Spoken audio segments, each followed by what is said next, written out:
Christopherson. We'll now move to Mr. Tabara. Mr. Tabara, welcome to our committee. Thank you. Time is yours. How many? 5 minutes? You have 5 minutes. 5 minutes? Because you're new, we can give you up to 5.5, maybe 6. But Thank you very much, Mr. Chair. Thank you for testifying here before us today. I actually had, when I was coming to Ottawa one time when I was traveling here, I was speaking to a nurse that was working in a Indigenous community up north, and she continues to work in Indigenous communities. And she was telling me about a lot of the services that they provide. And just for regular checkups, when individuals would come in, she would do regular checkups, but she would notice that their oral health was, to say the least, it wasn't very good. I was just reading here, and I'm new to the committee, so sorry if I'm going to be asking repeated questions. But with the significant funds that was given in 2015, how will this take a national approach? Or sorry, not 2015, 2017. I apologize. How will this take a national approach? It would help on the prevention side, which is the dimension that you were talking about, on how we will be able to reach out more communities, to work with them in terms of developing prevention and making sure that the good habits are there from the oral health perspective. So that's in part what it will do. And we will also build on this to develop the national strategy that, as we said, will be actually presented in the next few months. But how do we do that this question is to anyone, how do we do that in the most remote communities that are, a lot of these communities face, very remote communities? How do we ensure that their oral health is...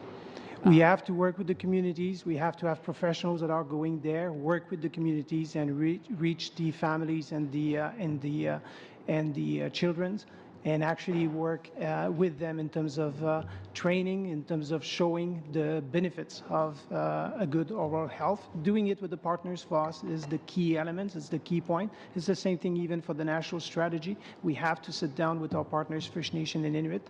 If we want to have targets over long term, it is targets that they need to, of course, embrace, like we will embrace them at the end.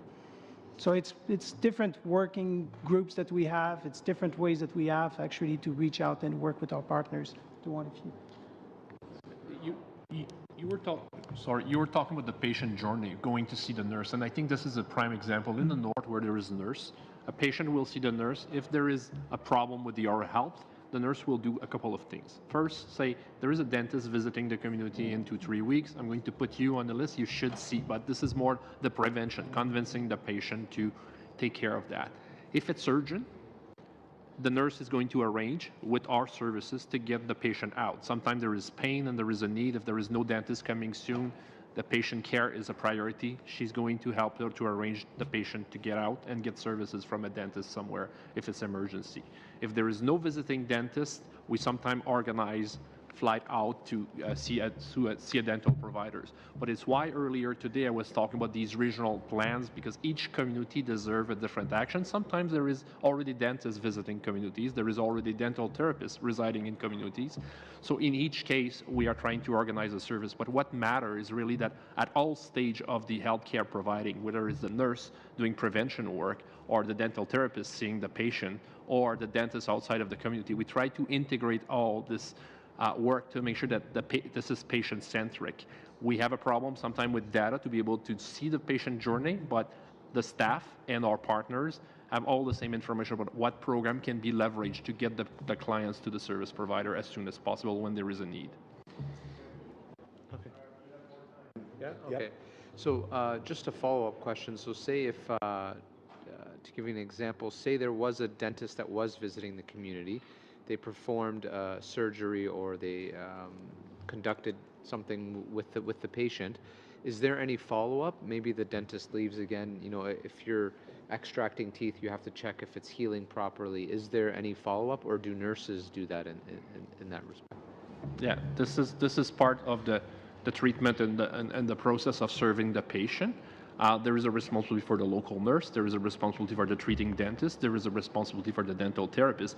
What we have to work on is stabilization of the service provider community to make sure that the same dentist or the same dental therapist visits the community. When there is a disruption, then there might be difficulty to follow up with the clients. So investing into local workers as well, doing it with the community. So there is someone locally that is in charge of doing the follow-up, calling back the clients to make sure they show up when the dentist comes. If it's only 2 days a month, there is that window.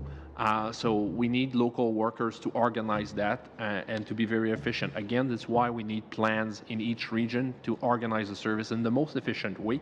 Ultimately, however, if there is an urgent need, we get the patient out to see a dentist outside of the community for sure. Thank you, Mr. Tabar.